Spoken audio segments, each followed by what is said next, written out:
If I Had Legs, I'd Kick You is a 2025 American psychological drama film that's been written and directed by Mary Bronstein. While her life crashing down all around her, Linda tries to navigate her daughter's mysterious illness, her absent husband, a missing person, and an increasingly hostile relationship with her therapist. Everything is under control. I thought this movie was pretty freaking good. I a movie like this, I normally already know what the aspect may be, especially when it comes to a character that's in a counterbalance of going crazy. I think one of the films that has done a very good job that's in a modern time is Strong, a Tyler Perry film.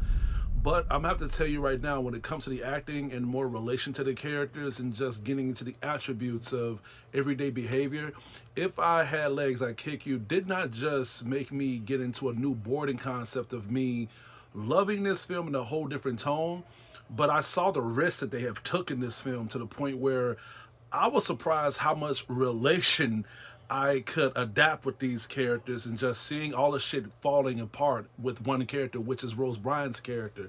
The acting was great. One of the best acting I've seen in 2025, in my opinion. I was going to say 2026. But this movie's main strength is relating to the character and just the acting altogether.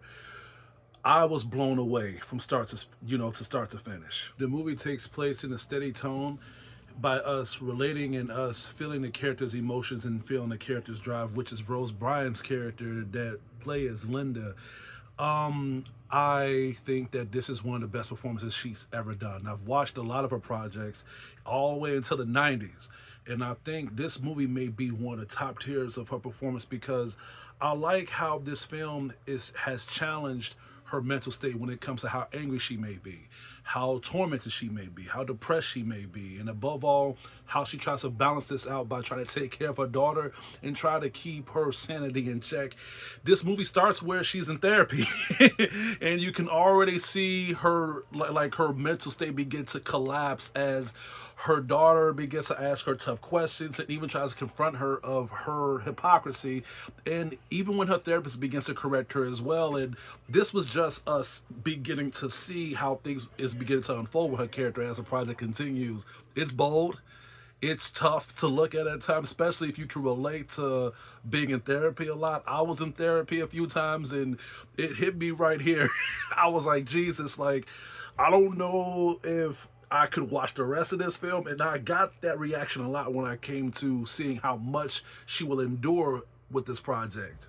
Like by her roof collapsing out of fucking nowhere, things going on with her job, her having all these mental breakdowns towards other people, and just people just being an asshole to her, and her daughter. Oh my God. As much as I want to have kids, movies like this makes me thank God I don't have them.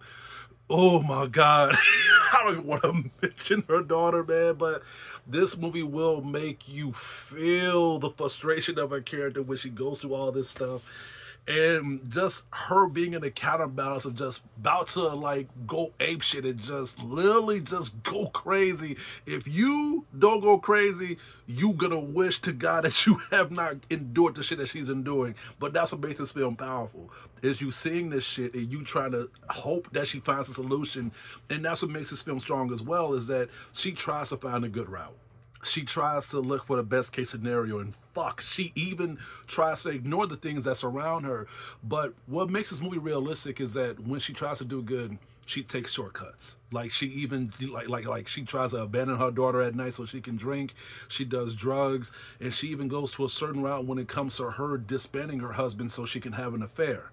This is what I like about movies like this, is that I feel like when a person witness a lot of bad activity around them and they just go head first into try to do good and just try to be gracious, Like, what is the percentage of people that would do that? I mean, a lot of people will say, "Oh, I would never go down that bad route. I would never do drugs.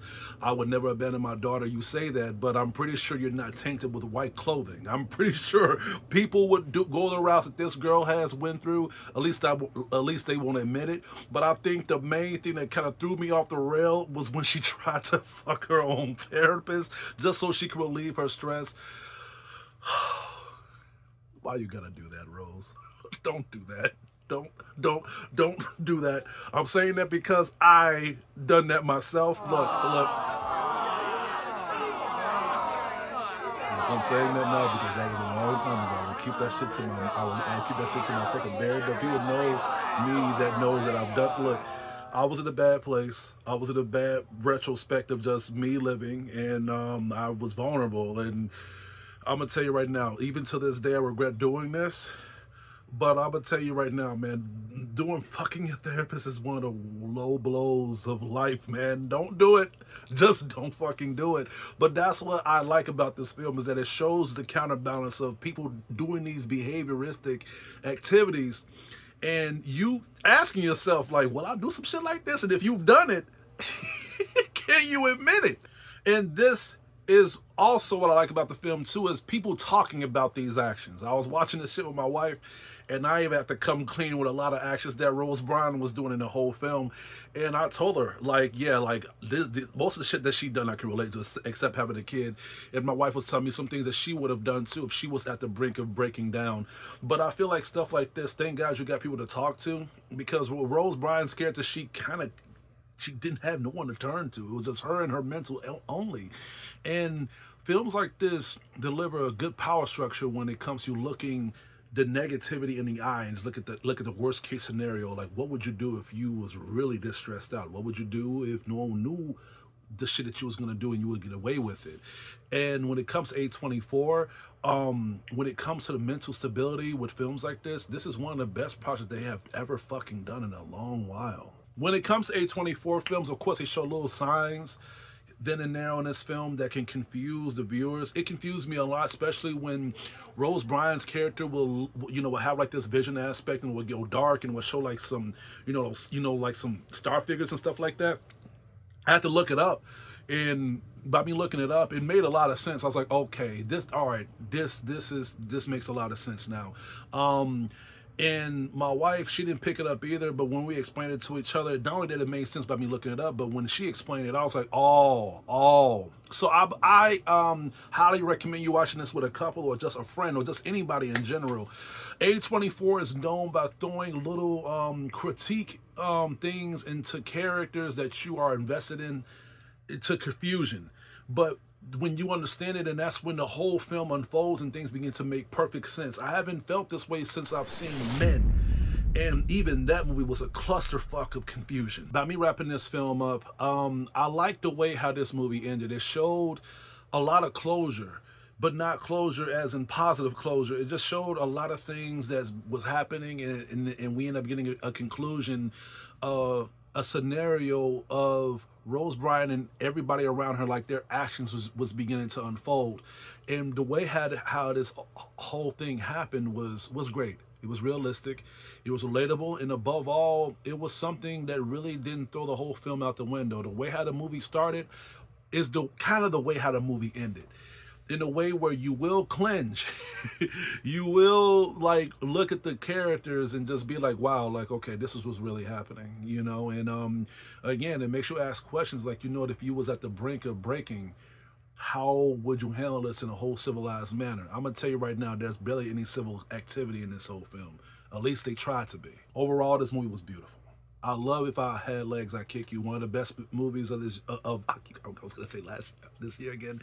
One of the best movies of 2025, in my opinion. I don't do best and worst films on my channel. If you don't watch the best films, look at my A+ ratio. If you want to look at the worst films, look at my rants. That's the best y'all going to get. But I'm saying that because y'all already know where this film is going to land to. I'm going to have to give If I Had Legs, I'd Kick You A+.